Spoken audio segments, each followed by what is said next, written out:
Hi friends, Sarika recipe मराठीमध्ये तुमचं खूप खूप स्वागत आहे।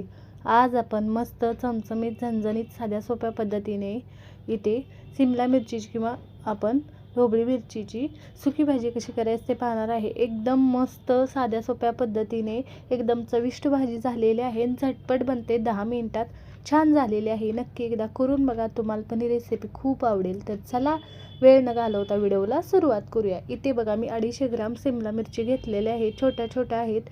आता ह्या मी कट करून घेणार आहे।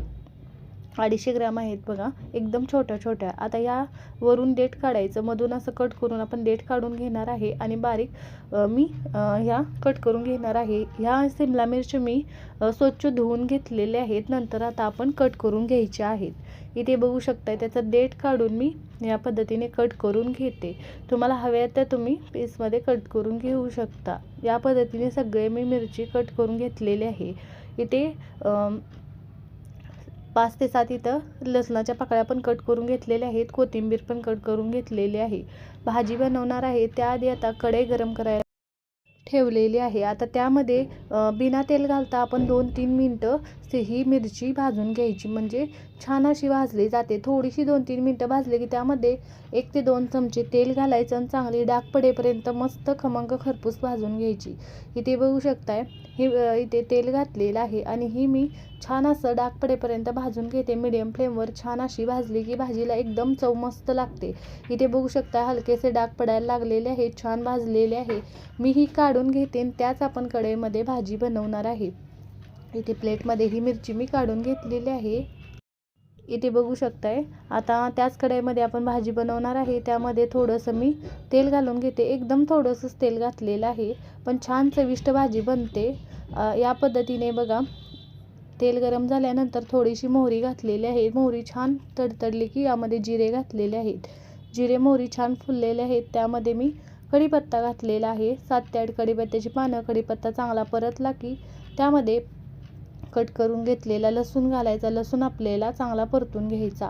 लसूणचा चांगला परतलेला आहे। यामध्ये मी पाव चमचा हळद आणि एक छोट्या चमच्याने 1.5 चमचा मी लाल तिखट घालते। छोटा चमचा आहे त्यामुळे मी 1.5 चमचा घातलेला आहे। तुमच्या आवडीनुसार तुम्ही इथे लाल तिखट घाला। हे मिक्स करून घेते, तेलामध्ये थोडंसं परतून घ्यायचं। त्यामध्ये बारीक चिरलेली थोडीशी कोथिंबीर पण घालून घेते। कोथिंबीर 1 मिनिट मी परतून घेतलेली आहे। त्यामध्ये भाजलेली मिरची घालायची आणि 2-3 मिनिटं ही मिरची यामध्ये परतून घ्यायची, छान चव लागते। आपण ही भाजी सुकी बनवणार आहे त्यामुळे पाणी मी थोडंच घालते, अर्धी वाटी फक्त मी पाणी घालते, कारण शिजण्यापुरतं आपल्याला पाणी घालायचं आहे। भाजून घेतलेली आहे मिरची, त्यामुळे शिजायला जास्त वेळ लागत नाही। आता इथे मी पाणी घातलेलं आहे, चवीनुसार आपण मीठ घालून घ्यायचं, मिक्स करून घ्यायचं आणि यामध्ये थोडंसं भाजलेल्या शेंगदाण्याचं कूट पण घालून घेते। 4 ते 5 चमचे भाजलेल्या शेंगदाण्याचं कूट मी घालून घेते।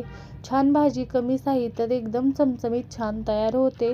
आणि इथे मी कूट घातलेला आहे आणि झाकण ठेवून छान मी शिजवून घेते। झाकण ठेवून मी 7 ते 8 मिनिटं ही शिजवून घेते, पण मध्ये चेक करायचं आणि खालीवर करून छान असं झाकण ठेवून शिजवून घ्यायची।